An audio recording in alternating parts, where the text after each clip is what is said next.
3 araw matapos ang pananalasa ng Super Typhoon Uwan, hindi pa rin madaanan ng ilang kalsada at tulay sa Catanduanes. Ayon kay Roberto Moterola, Chief ng Operations and Warning Section ng PDRRMO Catanduanes, 6 na munisipyo sa lalawigan ang hindi pa madaanan ng mga kalsada at tulay. Kabilang sa mga ito ay ang Salvacion Batulino Road at Ginitligan Road sa bayan ng Baras dahil sa landslide. Poblasyon San Pedro at San Vicente Choron at Sikmil sa bayan ng Higmoto. Kabilang rin dito ang Ananong Mabini, Burgos Almuela, Ugbos Bigonya at Sagrada San Miguel Road sa bayan ng Viga at Dugi Sipi Road sa bayan ng Verac. Lahat rin umano sa kalsada sa bayan ng San Miguel ay hindi pa rin madaanan simula pa noong Nobyembre 10 dahil sa pagbaha at naitalang landslides. 4 rin na tulay sa bayan ang tuluyan ng nasira.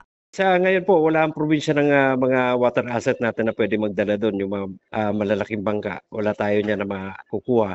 Although mayroon kami dito, may mga speedboatin, kaya lang hindi kakayanin yung alon na papunta doon. Ang lalakas ng alon dyan sa gitna. Kaya hintayin muna tayo. Pina-priority namin yung mga lugar. Kung sakaling mabigyan kami yung request dito ng air asset, paliliparan na lang namin para maabot. Fortunately, siguro kailangan ng tulong kasi hindi kaya ng engineering team namin dito para ma-clear out ito kaagad. Nang sa ngayon, maiatid na yung mga tulong doon sa mga na-isolate na munisipyo. Dagdag pa ni Moterola, pinakamalubhang naapektuhan ng bagyong Uwan ang northern area ng probinsya, kabilang na rito ang bayan ng Pandan, Baras at Higmoto. So far, paspusan na rin ang paglilinis nila.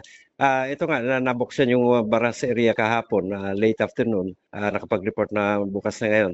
Sa ngayon, yung engineering team nasa field na para mabuksan. Kaya lang wala pa tayong report kung ano ng area ang nabuksan nila. Sana naman itong eastern side itong eastern seaboard ng Catanduanes, itong Baras hanggang Higmoto, mabuksan na para mabigyan natin ng ayuda yung mga barangays doon.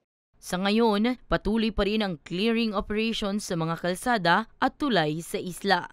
Para sa mga balitang Tatak Bicol, Danica Garcia.